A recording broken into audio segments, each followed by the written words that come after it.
नमस्कार प्यारे विद्यार्थियों, मैं अरविंद शर्मा एमजीसीआई के डिजिटल लर्निंग प्लेटफॉर्म पर एक बार फिर आपका बहुत बहुत स्वागत करता हूं।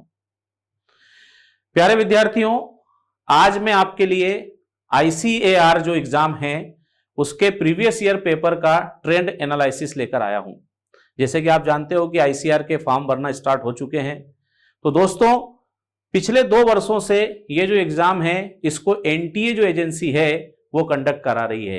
तो हमारे पास लास्ट 2 ईयर के जो पेपर्स हैं, एनटीए का जो पैटर्न है उसके अकॉर्डिंग मैं आपको ट्रेंड एनालिसिस बता रहा हूं। मतलब कौन से टॉपिक से कितने क्वेश्चन आ रहे हैं, सिलेबस किस तरह से कवर किया जा रहा है। तो मैं आज आपको एग्रीकल्चर जो सब्जेक्ट है इसके बारे में मैं आपको महत्वपूर्ण जानकारी देने वाला हूं।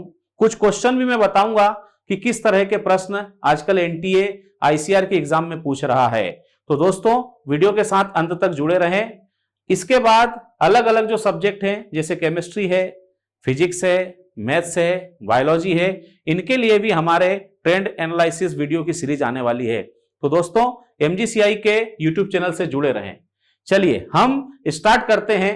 तो सबसे पहले मैं आपको एग्रीकल्चर के बारे में बता रहा हूं। एग्रीकल्चर में हमारा जो फर्स्ट यूनिट है, इस फर्स्ट यूनिट के अंदर agro meteorology, genetics and plant breeding, biochemistry and microbiology, ये हमारी फर्स्ट यूनिट में दिया हुआ है।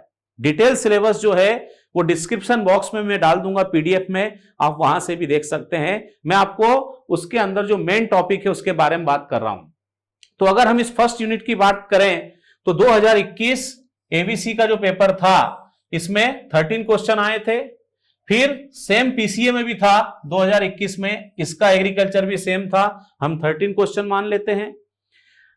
2020 में 2 शिफ्ट में एग्जाम हुई थी। तो एबीसी की अगर हम लोग बात करें मॉर्निंग शिफ्ट में, तो इस फर्स्ट यूनिट में से 9 क्वेश्चन कवर हुए थे और सेकंड शिफ्ट में भी हम देखते हैं 9 क्वेश्चन कवर हुए थे।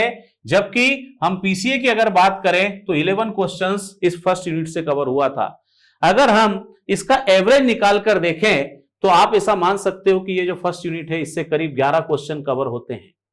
11 क्वेश्चन इस फर्स्ट यूनिट से कवर होने वाले हैं। इसमें मैं आपको अब डायरेक्ट एवरेज बताऊंगा। आप बोर्ड पे देखकर वीडियो को पॉज करके आप अलग अलग टॉपिक को यहां पर देख सकते हैं।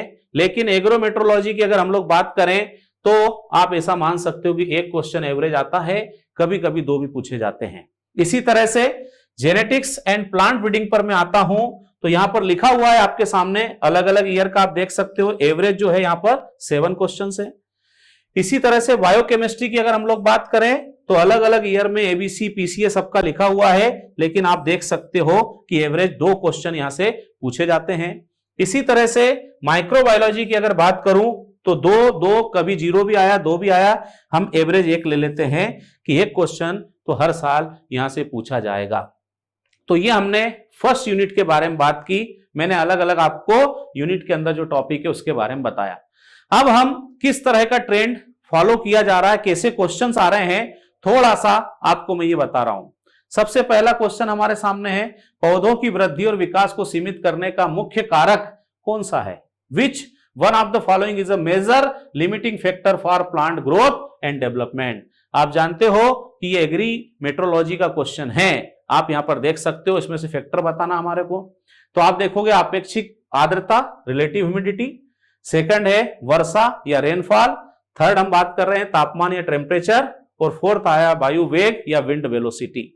आप देखोगे कि विंड वेलोसिटी का तो कोई रिलेशन नहीं है, ये दोनों का हो सकता है अपेक्षित आर्द्रता और वर्षा का, लेकिन अगर हम रबी सीजन की क्रॉप ले रहे हैं तो वर्षा का कोई संबंध ही नहीं है। अपेक्षित आर्द्रता भी अलग अलग है, लेकिन सबसे इंपॉर्टेंट फैक्टर यहां पर जो है वो है टेम्परेचर या तापमान। इसलिए यहां पर हमारा आंसर होगा सी, टेम्परेचर या तापमान। एक क्वेश्चन हमने देखा, बहुत ही सिंपल है, मेट्रोलॉजी की क्वेश्चन हमेशा इसी तरह से आता है। फिर हम लोग आगे चलते हैं। ये बायोकेमिस्ट्री का क्वेश्चन है, आपको देख के लग रहा होगा। यहां पर हम बोल रहे हैं रेफिनेज एक ट्राइसेकेराइड है। ये हमारे सामने ये ऑप्शन है, तो बिल्कुल करेक्ट है, ये ट्राइसेकेराइड है। ट्राइसेकेराइड मतलब जो 3 मोनोसेकेराइड से मिलकर बना उसको ट्राइसेकेराइड बोलेंगे। तो ये ग्लूकोज, गैलेक्टोज एंड फ्रक्टोज से मिलकर बना है, इसलिए ये करेक्ट आंसर है। सेकंड हम देखते हैं कि माल्टोज एक डाइसैकेराइड है, ये हमारे से पूछा जा रहा है, बिल्कुल ये भी करेक्ट है कि माल्टोज जो है ग्लूकोज से मिलकर बना है, दो मोनोसेकेराइड से बना, इसलिए हमने इसको कहा है डाइसैकेराइड। थर्ड हम बात कर रहे हैं इंसुलिन एक संरचनात्मक पॉलीसेकेराइड है, insulin is a structural polysaccharide, ये वाला स्टेटमेंट रॉन्ग है। कारण इसका ये है कि आप देखोगे ये एक तरह की क्या है, प्रोटीन, इसलिए ये वाला स्टेटमेंट हमने देखा कि रॉन्ग हो जाएगा। फिर हम बात कर रहे हैं काइटिन एक संग्रहित पॉलीसेकेराइड है, chitin is a storage polysaccharide, ये वाला भी आप देखोगे स्टेटमेंट ये रॉन्ग स्टेटमेंट है क्योंकि ये संग्रहित नहीं है। तो आप देख सकते हो कि ये बायोकेमिस्ट्री का क्वेश्चन था, स्टेटमेंट था, इसमें हमारे को आंसर करना है तो फर्स्ट और सेकंड करेक्ट है, इसलिए आंसर हमारा आएगा ए एंड बी। इसी तरह से हम लोग आगे चलते हैं। तो नेक्स्ट क्वेश्चन हमारे पास आया है, मेंडल की सफलता के कारणों से संबंधित कथनों को पढ़ें। ये भी हम देख रहे हैं स्टेटमेंट वाला क्वेश्चन है और मेंडल मतलब जेनेटिक्स एंड प्लांट ब्रीडिंग वाले पोर्शन से लिया गया है। मेंडल वाले पोर्शन से हर बार एक क्वेश्चन आता है, तो हम देखते हैं कि यहां पर क्या कहना चाह रहा है। पहला, मेंडल ने सफल क्यों हुए, तो उसने पूर्व में कार्यकर्ताओं की असफलताओं के कारणों का एकदम सही एवं गहन विश्लेषण किया, ये वाला स्टेटमेंट करेक्ट नहीं है। सेकंड पर आते हैं, मेंडल ने सर्वप्रथम केवल एक विपर्यासी लक्षणों वाले जोड़े का एक समय में आनुवांशिक अध्ययन किया, बिल्कुल करेक्ट है। उन्होंने एक बार में एक ही कैरेक्टर वाला पेयर लिया था, ये इसलिए करेक्ट हो गया। नेक्स्ट हम बात करते हैं, मेंडल ने अपने परीक्षणों को बहुत सावधानी पूर्वक और विस्तृत रूप से लगाया या ऐसा कहे बताया, उन्होंने जो वर्णन किया था बहुत डिटेल में किया था और बहुत केयरफुल होकर किया था, सावधानी पूर्वक किया था, इसलिए यह भी करेक्ट है। मेंडल ने मटर की किस्मों का चयन किया जिसमें एक एवं अनेक लक्षण साफ तौर पर विभिन्न रूपों में होता है, यह भी बिल्कुल करेक्ट है। उन्होंने ऐसी किस्मों को लिया या ऐसा कहे कि मटर की उन किस्मों को लिया जिसमें बहुत सारे विपरीत लक्षण एक साथ थे और उनका अध्ययन किया जा सकता था। तो हम लोग यहां पर देखते हैं कि ए स्टेटमेंट जो है वो रॉन्ग है, बाकी तीनों करेक्ट है, इसलिए हमारा आंसर हो जाएगा बी सी डी, ये वाला आंसर करेक्ट हो जाएगा। ठीक है, तो ये हमने स्टेटमेंट वाला क्वेश्चन देखा। अब हम आते हैं सेकंड यूनिट पर।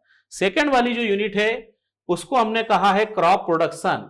इस वाली यूनिट को आप देख सकते हो कि आप 2021 एबीसी में देखोगे 14 प्रश्न आए, पीसीए में 14 आए, एबीसी 2020 में मॉर्निंग शिफ्ट में देखें तो 16 है, फिर एबीसी आफ्टरनून में भी अगर 2020 देखें तो 16 है, पीसीए में 15 है, इसका एवरेज अगर देखा जाए तो 15। एक बहुत ही इंपॉर्टेंट हमने का ये पोर्शन है। इसके अंदर अगर देखा जाए इसको हमने 5 सब ग्रुप में डिवाइड कर रखा है यहां पर, जैसे इंट्रोडक्शन, तो इंट्रोडक्शन से आप देखेंगे एवरेज क्वेश्चन आया है 1, कभी 2, कभी 3, कभी 0, तो 1 मान लेते हैं। Soil fertility, fertilizer and manure को अगर देखा जाए 3, 3, 6, 8, 3, एवरेज हम इसका देख रहे हैं 4 से ज्यादा प्रश्न भी आते हैं, आप देख सकते हो यहां पर। इरिगेशन वाले पोर्शन से अगर बात की जाए, ड्रेनेज है ना, इसके बाद इसको देखा जाए तो 3 एवरेज क्वेश्चन आ रहे हैं। वीड कंट्रोल की अगर हम लोग बात करते हैं तो वीड कंट्रोल में आप देख सकते हो अलग अलग ईयर का पूरा मैंने यहां पर दिया है ट्रेंड क्या है, बाकी एवरेज आता है 3 क्वेश्चंस। फिर हम लोग बात कर रहे हैं क्रॉप्स, क्रॉप्स से अगर एवरेज देखा जाए तो 4 क्वेश्चन जो है ये पूछे जाते हैं। इस तरह से आप देख सकते हो कि ये ट्रेंड है सेकंड वाली यूनिट का। आप वीडियो को पॉज करके हर आप टॉपिक को देख सकते हो कितने क्वेश्चन कवर किए जा रहे हैं। अब इसमें से हम क्वेश्चन पर आते हैं। Which one of the following microorganism lives in the roots nodule of host plant? आप देख सकते हो कि ये सॉइल फर्टिलिटी से रिलेटेड है और इस तरह के सिंगल क्वेश्चन भी आते हैं। हमेशा स्टेटमेंट आए, हमेशा आप देखोगे कि मैच द कॉलम आए, हमेशा आप देखोगे कि असर्शन रीजन आए, ऐसा जरूरी नहीं, ऐसे सिंपल क्वेश्चन भी आते हैं। तो रूट नोड्यूल की अगर बात आ गई है तो बिल्कुल करेक्ट है कि यहां पर कौन आता है, तो यहां पर आएगा राइजोबियम, बायो फर्टिलाइजर से रिलेटेड है, आप सभी लोग बहुत अच्छे से जानते हैं। फिर मैं आगे बढ़ता हूं, नेक्स्ट क्वेश्चन, ये भी क्रॉप से रिलेटेड क्वेश्चन है। यहां पर दे रहा है what is the seed rate of short duration pigeon P. अरे पिजन पी की हमारे से सीड रेट पूछ रहा है, लाइन सोइंग करना है, लाइन में अगर सोइंग करना है तो क्या सीड रेट होगी, आप सब बहुत अच्छे से जानते हैं कि इसकी सीड रेट होती है 15 to 18 kg। अरे 15 to 18 kg, ये भी बहुत ही हमने देखा इजी क्वेश्चन है। आगे हम लोग चलते हैं, आप यहां पर देखेंगे कि मैच द कॉलम, ऐसे बहुत सारे क्वेश्चंस आते हैं। मैंने सभी तरह के क्वेश्चन यहां पर लेने की कोशिश की है ताकि आपको पूरा ट्रेंड पता चल जाए कि किस तरह के प्रश्न आते हैं, उसके हिसाब से हम यहां तैयारी कर सकते हैं। मैच द कॉलम देख लेते हैं। यहां लिस्ट 1 को लिस्ट 2 के साथ मैच करना है। फर्स्ट आता है सैटेलाइट वीड, हमसे पूछा है, तो नीचे ऑप्शन को करेक्ट करने से पहले आप यहां पर इस तरह से कर सकते हैं कि यहां पर सैटेलाइट वीड कौन सा है, तो आप देखोगे फ्लेरिस माइनर, ये सैटेलाइट वीड है। अब सैटेलाइट वीड आप जानते हो कि जो अदर कंट्रीज से आए हैं, फॉरेन कंट्रीज से हमारे आए हैं, हमारे यहाँ के नेटिव नहीं है, उनको सैटेलाइट बोलते हैं। तो फ्लेरिस माइनर आप जानते हो कि 1955 में आया है। कहां से आया ये आया है अमेरिका से। किसके साथ आया, तो हम देखते हैं व्हीट क्रॉप, अरे व्हीट क्रॉप के साथ आया है। तो ये हमने देखा, यहां पर इस तरह से मिला लिया। अब अगर आप चाहें तो आपको बता दूं कि ऐसे जो क्वेश्चंस होते हैं इनको हम सेकंड में भी कर सकते हैं। जैसे आप यहां देखो कि ए का 4th आंसर है, तो आप यहां पर देखोगे, यहां पर दिया ए का 1, यहां भी ए का 1, मतलब ये दोनों तो आना ही नहीं है। यहां पर दिया ए का 2, ये भी नहीं आना है, तो सीधे आंसर लगा दो। अगर आपको बाकी नहीं पता है तो भी आप डायरेक्ट आंसर कर सकते हो, लेकिन हम यहां मिला सकते हैं, देख सकते हैं। फिर पूछा है हमसे क्रॉप बाउंड वीट, तो ये ओरोबंकी है। ओरोबंकी कैसा वीड है, तो ये पैरासाइट है, पैरासाइट वीड है, इसलिए क्रॉप के साथ होगा। और आप देखोगे कि ये कौन सी क्रॉप के साथ है, तो टोबैको अगर हम लोग बात करते हैं उसका हो गया ये वीड। फिर हम लोग बात करते हैं पेरेनियल वीट, तो पेरेनियल वीट की बात हम लोग कर सकते हैं। कौन सा है पेरेनियल वीट, तो सोरगम हेल्पेंस जो है इसको हम कहेंगे पेरेनियल। और लास्ट में आता है बाइनियल, तो बाइनियल में हम बताएंगे बाइनियल वीट कौन सा है, तो वो है सिंकोरियम एंटीवस, कॉमन सिंकोरी जिसको कहा जाता है। तो वैसे तो 1 सेकंड में हमने आंसर देख लिया था फर्स्ट वाले को मिलाते से ही, बाकी आप इस तरह से मिलाकर आंसर लगा सकते हैं। करेक्ट आंसर है A4 B3 C2 D1, मतलब बी वाला ऑप्शन करेक्ट है। ठीक है दोस्तों, इस तरह से आगे हम चलते हैं। स्टेटमेंट वाले जो क्वेश्चंस हैं उनके बारे में बात करते हैं। यहां पर क्या दिया है, तो गिवन बिलो आर 2 स्टेटमेंट्स। तो स्टेटमेंट फर्स्ट क्या है, there is a no harmful effect on soil fertility and plant growth due to bio fertilizer. तो बायो फर्टिलाइजर जो है हार्मफुल इफेक्ट नहीं करते हैं, ये क्या करते हैं, अरे ये तो बेनिफिशियल होते हैं। तो बिल्कुल करेक्ट है कि कोई हार्मफुल इफेक्ट नहीं होता। नेक्स्ट है many micro organism product growth promoting substance which promote, हम लोग बोल सकते हैं growth and development of roots and shoots, ये भी बिल्कुल करेक्ट है।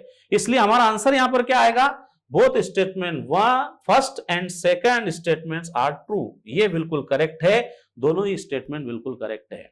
तो दोस्तों इस तरह से कैसे क्वेश्चन आ सकते हैं आईसीआर में, उसका ट्रेंड क्या रहा है लास्ट 2 ईयर का, और कौन कौन से यूनिट से कौन से क्वेश्चन आ रहे हैं, ये मैंने आपको यहां पर बताया है। इसका पूरा सिलेबस भी डिस्क्रिप्शन बॉक्स में डाल दिया जाएगा दोस्तों। साथ ही बीच में प्रमोशन वाला ये बात जो है, ये मैं आपको बता दूं कि हमारी जो नई बैच है अभी स्टार्ट हुई है इंग्लिश मीडियम की 15 जुलाई से। ये बीएचयू और आईसीआर दोनों के लिए है, खास तौर से इंग्लिश मीडियम के स्टूडेंट के लिए हमने स्टार्ट की है। आप इसमें एडमिशन ले सकते हैं। इसके साथ ही अब आगे जो हमारा इसमें 3rd यूनिट आता है वो है लाइव स्टॉक प्रोडक्शन। अब लाइव स्टॉक प्रोडक्शन के लिए मैं लाइव स्टॉक के स्पेशलिस्ट हमारे श्री विजय जाट सर जो हैं उनको बुलाना चाहूंगा, वो आएंगे और वो आपको एक्सप्लेन करेंगे। Thank you Arvind sir. दोस्तों अब हम देख रहे हैं 3rd यूनिट लाइव स्टॉक। ठीक, लाइव स्टॉक की अगर बात करें तो सबसे पहले 2021 में और 2021 में एबीसी की अगर हम बात करें तो इस एबीसी पोर्शन में, इस लाइव स्टॉक पोर्शन की अगर हम बात करें तो इसमें से 11 क्वेश्चंस आए हुए हैं। ठीक, फिर देखिए 21 में तो सेम पैटर्न रिपीट हुआ, इसमें भी वही 11 क्वेश्चन आए हैं। अगर 2020 की हम बात करें तो 2020 में पेपर 2 शिफ्ट में हुआ है, एक मॉर्निंग में और एक आफ्टरनून में। अगर मॉर्निंग की हम बात करें तो इसमें इस पोर्शन में से 12 क्वेश्चन आए हैं, और आफ्टरनून की बात करें तो सेम इसमें भी 12 आए। ठीक, अगर हम पीसीए की बात करें तो पीसीए के अंदर इसमें से आए 11। इसका मतलब हम बोल सकते हैं कि इस लाइव स्टॉक पोर्शन में से आईसीआर में 11 क्वेश्चन एवरेज अगर हम देखें तो 11 क्वेश्चंस आ रहे हैं। अब इस लाइव स्टॉक पोर्शन के अंदर भी अगर हम देखें तो इसके अंदर 3 यूनिट है। फर्स्ट यूनिट है स्कोप एंड इंपॉर्टेंस, सेकंड है केयर एंड मैनेजमेंट और थर्ड है आर्टिफिशियल इंसेमिनेशन। अगर हम स्कोप एंड इंपोर्टेंस की बात करें तो इसमें अगर हम 2020 में देखें, वो भी एबीसी में अगर हम देखें तो इसमें से 3 क्वेश्चंस एग्जाम्स के अंदर आए। अगर हम बात करें पीसीए तो सेम पैटर्न रिपीट हुआ, इसमें भी 3 ही क्वेश्चन एग्जाम में आए। लेकिन अगर 21 की हम बात करें, सॉरी 20 की अगर हम बात करें तो 2020 में अगर हम देखें तो खास तौर पे एबीसी की अगर हम बात करें तो इसमें 1 क्वेश्चन आया। लेकिन अगर हम पीसीए की बात करें तो इसमें से 3 क्वेश्चन एग्जाम्स में आए। तो इसका मतलब हम बोल सकते हैं कि इसमें से ज्यादा चांस है कि आगे भी 3 क्वेश्चंस एग्जाम में आए। ये बात हो रही है first portion scope and importance. फिर चलें सेकंड पर हम, और सेकंड पे देखें तो केयर एंड मैनेजमेंट। और केयर एंड मैनेजमेंट की अगर हम बात करें तो 2021 में अगर हम देखें तो एबीसी में 7 और पीसीए में भी 7। अगर हम 2020 की बात करें तो 2020 एबीसी मॉर्निंग हो या फिर आफ्टरनून, दोनों के अंदर 9 क्वेश्चंस आए। और अगर पीसीए की बात करें तो 7 क्वेश्चंस। इसका मतलब हम बोल सकते हैं कि ऑलमोस्ट या अप्रोक्स 7 क्वेश्चंस इस यूनिट के अंदर से एग्जाम में आ रहे हैं। फिर चले हम थर्ड आर्टिफिशियल इंसेमिनेशन। और आर्टिफिशियल इंसेमिनेशन की अगर हम बात करें तो 2020 में चाहे पीसी हो चाहे एबीसी हो, दोनों के अंदर 1 क्वेश्चंस आए हुए हैं। लेकिन 2020 की बात करें तो एबीसी में 2 क्वेश्चंस मॉर्निंग और आफ्टरनून दोनों के अंदर आए हैं और 1 क्वेश्चन आया है पीसीए में। तो इसका मतलब कि अप्रोक्स 1 क्वेश्चन या 1 to 2 क्वेश्चंस हर साल इस पोर्शन में से भी एग्जाम में आ रहे हैं। तो ये लाइव स्टॉक के 3 पोर्शन है और इस पूरे में एवरेज में देखें तो एवरेज 11 क्वेश्चंस इस पोर्शन से या लाइव स्टॉक से एग्जाम्स के अंदर आ रहे हैं। अब किस टाइप के क्वेश्चंस आ रहे हैं, थोड़ा उसका पैटर्न हम देख लेते हैं। तो पैटर्न में वैसे आप लोगों को पता ही होगा कि 2-3 तरह के क्वेश्चंस आते हैं। एक आता है रीजन एंड एसेशन, ठीक है। सेकंड अगर देखें तो स्टेटमेंट, थर्ड अगर देखें तो मल्टी चॉइस क्वेश्चंस, ठीक। अब इसमें अगर हम देखें तो जैसे मान लो ये फर्स्ट क्वेश्चन है। अब इसमें अगर हम देखें तो ये स्टेटमेंट के ऊपर क्वेश्चन आया है। क्वेश्चन है, स्टेटमेंट दिया है कि रोड आइलैंड रेड एक इंग्लिश श्रेणी की कुक्कुट है जो मांस उत्पादन के लिए विख्यात है। दूसरा स्टेटमेंट दिया है मिनोरका एक भूमध्य सागरीय कुक्कुट नस्ल है जो सफेद रंग के बड़े अंडों का उत्कर्षण उत्पादन करती है, उत्कृष्ट उत्पादन करती है, ठीक। पहले में उसने कहा स्टेटमेंट में रोड आइलैंड रेड एक इंग्लिश श्रेणी की कुक्कुट है। लेकिन हम अगर देखें तो रोड आइलैंड रेड एक अमेरिकन श्रेणी की कुक्कुट नस्ल है। ये इंग्लिश की नहीं है, ये अमेरिकन है और द्विकाजी नस्ल है, डुअल पर्पस ब्रीड है ये। तो इसका मतलब कि पहले वाला स्टेटमेंट गलत है। दूसरे की बात करें मिनोरका, और मिनोरका हमको पता है कि ये भूमध्य सागरीय की है और जो चीज इसने आगे लिखी है कि सफेद रंग का बड़ा अंडे देने के लिए ये विश्व के अंदर फेमस है। तो इसका मतलब सेकंड वाला स्टेटमेंट इसका सही है। तो अगर हम चलें इसके आंसर पर तो इसका आंसर अगर देखें तो both statement first and second statement are true, ये गलत है। Both statement first and second are false, ये भी गलत है। Statement first is true and second is false, तो ये भी गलत है। तो हम चले अब डी ऑप्शन, और डी है फर्स्ट फॉल्स है लेकिन सेकंड ट्रू है, और ये आंसर सही है। तो ये पहला पैटर्न है जिसके ऊपर एग्जाम में क्वेश्चन आते हैं। फिर चले सेकंड क्वेश्चन है कांकरेज सबसे भारी नस्ल की मवेशी है। अंगोल एक दुधारू नस्ल की मवेशी है, मालवी एक कामकाजी नस्ल की मवेशी है और खिलाड़ी का उद्भव स्थान सोलापुर है, और लाल सिंधी एक दुधारू नस्ल की मवेशी है। अब इसने बोला है कि नीचे दिए गए विकल्पों में से सही विकल्प के समूह का चयन करें। मतलब हमको ट्रू इसमें से देखना है कि कौन सा है। तो जैसे कांकरेज सबसे भारी नस्ल है, अगर ये लिख देता यहां पर कि भारत की, अगर ये लिखता कि इंडिया की, तो सही हो जाता। बट इसने लिखा है कि केटल में या मवेशी में सबसे भारी है, तो केटल या मवेशी में सबसे भारी नहीं है। केटल या मवेशी में अगर हम देखें तो सबसे भारी नस्ल है होलिस्टियन फ्रीजियन है। तो इसका मतलब ये वाला स्टेटमेंट इसका गलत है। फिर चलते हैं सेकंड, अंगोल एक दुधारू नस्ल की मवेशी है। तो अंगोल हमको पता है कि ये दुधारू नस्ल की मवेशी नहीं है, ठीक है। फिर चलें थर्ड पे, मालवी एक कामकाजी नस्ल की मवेशी है, और कामकाजी का मतलब है ड्रॉट, ठीक। तो मालवी अगर देखें तो ये ड्राफ्ट या ड्रॉट ब्रीड है, ऐसा वो कह रहा, और ये बिल्कुल सही है। मालवी एक ड्रॉट ब्रीड है, ड्राफ्ट ब्रीड है। फिर चले, खिलाड़ी का उद्भवन स्थान सोलापुर है, तो यह भी बिल्कुल सही है। खिलाड़ी का उद्भवन स्थान अगर देखें तो सोलापुर ही है। और फिर चले कि लाल सिंधी एक दुधारू नस्ल की मवेशी है, तो यह भी एक सही है कि वो दुधारू नस्ल की एक ब्रीड है या मवेशी है। अब इसके हिसाब से अगर आंसर देखें तो इसमें हमारे ऑप्शन में अगर देखें तो 3 ऑप्शन सही है, सी, डी एंड ई। तो जिस ऑप्शन में सी, डी, ई होगा वही इसका राइट आंसर होगा। तो ये सेकंड टाइप का हमारा क्वेश्चन है। फिर चलते हैं थर्ड टाइप पे, और थर्ड टाइप है निम्नलिखित कथनों को पढ़िए, ठीक, और फिर उसमें लिखा है कि उपरोक्त कथनों के संदर्भ में से सर्वाधिक सही विकल्पों के समूह का चयन करें, ठीक है, जो सबसे ज्यादा करेक्ट है उनको हमको सिलेक्ट करना है। अब फर्स्ट ऑप्शन है इसका, रिंडरपेस्ट एक विषाणु से होने वाली पशुओं की बीमारी है, तो रिंडरपेस्ट विषाणु से, विषाणु मतलब वायरस, तो ये वायरल डिसीज है, मतलब ये बिल्कुल सही है। फिर चले हम next, second, foot and mouth disease is caused by an ultra filterable virus, ठीक है, अति छानने योग्य विषाणु है, तो यह गलत है, यह अति छानने योग्य विषाणु नहीं है। फिर चले हम थर्ड पे, मिल्क फीवर या milk fever disease physiological disorder एक दैहिक विकार है, तो यह बिल्कुल सही है। अगर मिल्क फीवर की हम बात करें तो यह फिजियोलॉजिकल डिसऑर्डर है, मेटाबॉलिक डिसीज कहा जाता है इसको।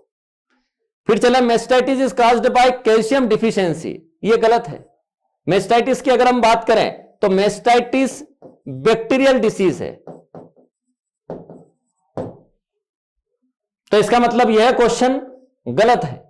फिर चले, एंथ्रेक्स इज ए वायरल, तो एंथ्रेक्स भी वायरल डिसीज नहीं है, एंथ्रेक्स बैक्टीरियल डिसीज है, तो इसका मतलब सिर्फ 2 ही ऑप्शन सही दिखाई दे रहे हैं, फर्स्ट और थर्ड, और फर्स्ट और थर्ड ऑप्शन में जो भी होगा वो हमारा आंसर होगा, तो ये वाला आंसर हमारा सही है। फिर चलते हैं नेक्स्ट, और नेक्स्ट देखें तो मैचिंग दे रखा है, जोड़ी दे रखी है। अब इसमें दिया है एक तरफ सारे के सारे पशु दे रखे हैं और दूसरी तरफ उनसे प्राप्त मांस का नाम दे रखा है, उनसे प्राप्त मीट का नाम दे रखा है। अब फर्स्ट है भेड़, मादा भेड़ या भेड़, और भेड़ के मीट की बात करें तो उसको मटन कहा जाता है, इसका मतलब पहले वाला सही मैच कर रहा है, ठीक है। फिर चले, सॉरी एक मिनट, मादा भेड़ का नाम पूछा है उसने, और मादा भेड़ का नाम अगर हम देखें तो मादा भेड़ का नाम है ईऊ, ठीक, तो हम बोल सकते हैं कि ए का सेकंड सही है। फिर चले नर भेड़, और नर भेड़ को हम कहते हैं रैम, तो इसका मतलब सेकंड का थर्ड सही है, मतलब बी का हम बोल सकते हैं कि थर्ड सही है। फिर चले हम युवा भेड़, यंग शीप, और यंग शीप को बोला जाता है लेम, तो इसका मतलब सी का फोर्थ सही है। और फिर चले लास्ट, भेड़ का मांस, और भेड़ के मांस को कहा जाता है मटन, मतलब डी का फर्स्ट सही है। तो जहां पर यह मैच कर रहा होगा वही हमारा आंसर होगा। तो फर्स्ट का सेकंड इसमें आ रहा है, सेकंड का थर्ड, थर्ड का फोर्थ, और फोर्थ का फर्स्ट, ये आंसर सही है। अब इसमें अगर आपको एक भी पता होता, कोई भी एक पता होता तो भी आपका काम हो जाता। अगर आपको फर्स्ट पता है कि फर्स्ट का सेकंड सही है, तो आप देखेंगे कि किसी भी ऑप्शन में फर्स्ट का सेकंड नहीं है, सिर्फ ये एक ही है जिसके अंदर फर्स्ट का सेकंड है, तो हमारा काम इससे भी हो सकता है। लेकिन अगर मान लो और किसी में भी सेकंड होता तो हमको दूसरे ऑप्शन पे जाना पड़ता। तो ये कुछ टाइप है क्वेश्चंस के जो एग्जाम में पूछे जा रहे हैं, क्लियर। अब इसके बाद का जो पोर्शन है वो है आपका फोर्थ पोर्शन, और फोर्थ पोर्शन आपका है हॉर्टिकल्चर का। और हॉर्टिकल्चर के लिए मैं हॉर्टिकल्चर के एक्सपर्ट भूपेंद्र यादव सर को आमंत्रित करता हूं। Thank you very much. Thank you sir. जिस तरह से सर ने आपको भाई आईसीआर के पेपर का एनालिसिस बताया, उसी कड़ी में मैं आपको आगे बताना चाहता हूं। तो आइए प्यारे बच्चों, बिना विलंब के हम आगे बढ़ते हैं।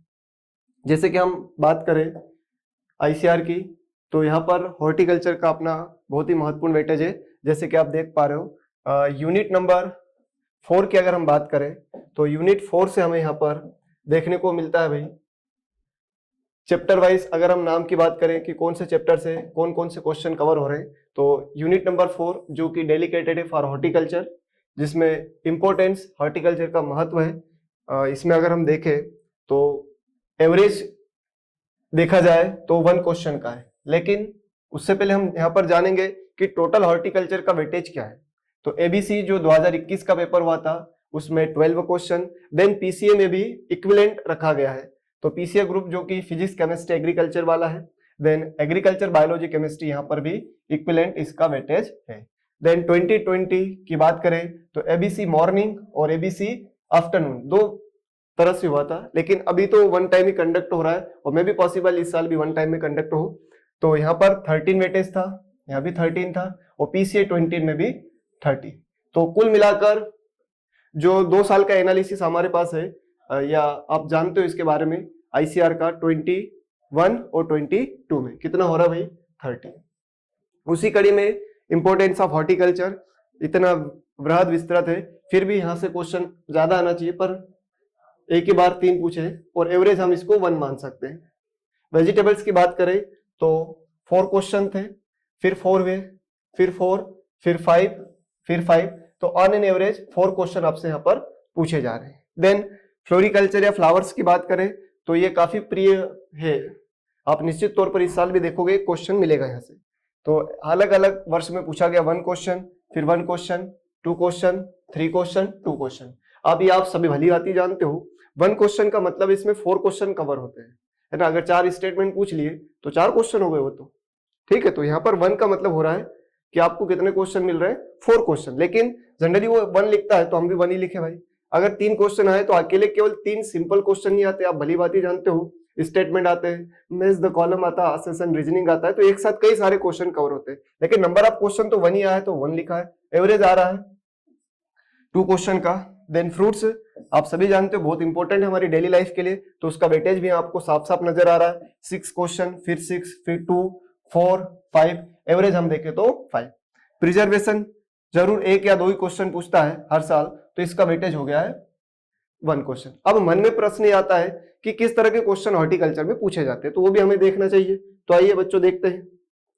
जैसे कि यहाँ पर एक आपको मैच द कॉलम दिया है, इस मैच द कॉलम की बात करें तो सिंपल बहुत आसान सी बात है। ऐसे प्रश्न जब भी आए तो बिल्कुल हमें जो आता है उसको पहले हम कर ले, तो आसानी से हम उत्तर तक पहुंच जाएंगे। इसमें हड़बड़ाहट नहीं करना, क्योंकि यहाँ पर 2 ऑप्शन आपको बहुत करीब के मिलेंगे और गलती होने के चांस ज्यादा होते हैं। जैसे राइजोम की बात करें तो आप सभी जानते हो राइजोम के द्वारा प्रोपागेशन किसमें होता है, टर्मरिक और जिंजर में, तो आपको क्या मिल गया, टर्मरिक।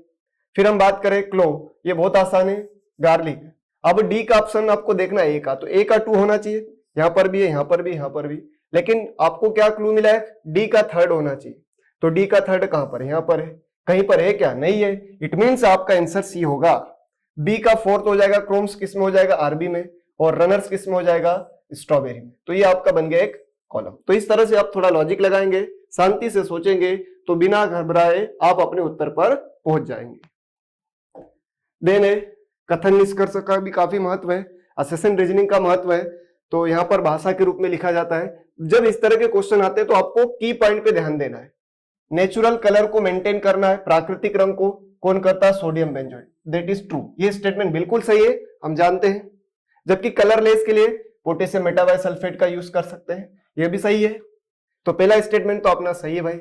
फ्रूट और वेजिटेबल्स के ड्राइंग के लिए अगर आपको पूछा जाए तो किसको ड्राइंग टेम्परेचर ज्यादा है, तो यह साधारण सी बात है, vegetables are hardy in nature, fruits are soft in nature, so that's why high temperature requirement। Blanching में भी हम देखते हैं तो वेजिटेबल्स के लिए 100 डिग्री चाहिए और फ्रूट के लिए 95 चाहिए या 80 से 95 चाहिए, तो भैया सेकंड भी सही है। It means both statement are true. ठीक, चलिए नेक्स्ट क्वेश्चन है। ये पूरे स्टेटमेंट है, जैसे मैंने आपको बोला था कि फ्लोरिकल्चर से क्वेश्चन तो एक आता है, लेकिन इसमें कितने क्वेश्चन पूछ लिए, बहुत सारे ना, तो यही तो परीक्षा भाई। कैंडी टफ्ट, चाइना एस्टर, ये भैया गर्म मौसम का नहीं है, ठीक, ये ठंडे मौसम का है, इसलिए फर्स्ट स्टेटमेंट क्या हो गया, रॉन्ग हो गया। कैलेंडुला, गजेनिया, शीत ऋतु मतलब विंटर सीजन, बिल्कुल सही है, तो ये स्टेटमेंट ट्रू है। पोर्चुला का जीनिया, ये गर्म मौसम में ले सकते हैं, बिल्कुल ले सकते हैं, ठीक है। पिटूनिया, स्वीट सुल्तान, शीत ऋतु में ले सकते हैं। केलार्डिया और गेंदा, तो गेंदा का उपयोगी माला के लिए होता है, इससे गजरा नहीं बनता, आप सभी जानते हो। It means B C D are statement true है, तो बी भी सही है, डी और ई, तो बी डी ई यहीं पर 3 मिल रहे हैं और कहीं नहीं मिल रहे भाई, तो आपका आंसर ही हो जाएगा सही। नेक्स्ट है सिंपल सा क्वेश्चन जो आप काफी प्रैक्टिस करते हो, लेकिन यहाँ पर वैरायटी बहुत अच्छी पूछी, पाइनएप्पल। अब पाइनएप्पल जनरली आपको अनानास दे देता तो अधिकतर बच्चे क्या लगा देंगे, अनानास। लेकिन यहाँ ध्यान रखें, pineapple is the variety of मौसम्बी। जैसे एक और वैरायटी में बताऊं आपको, स्वीट बनाना। अब स्वीट बनाना नाम से तो ऐसा लग रहा है कि भैया ये वैरायटी ऑफ स्वीट बनाना किसकी हो सकती है, तो बनाना देख के बच्चे क्या ले देंगे, बनाना, और वो गलत हो जाएगा। इस वैरायटी किसकी है, शिमला मिर्ची की है। तो ये थोड़ा सा आईसीआर है और काफी अच्छा पेपर आता है, काफी लेवल की चीजें आती है। तो एक आपको अपना ओवरव्यू खोल के रखना है और इस तरह से क्वेश्चन को अटेंड करना है जहां पर हमने देखा। थैंक यू सो मच, बहुत बहुत धन्यवाद प्यारे बच्चों।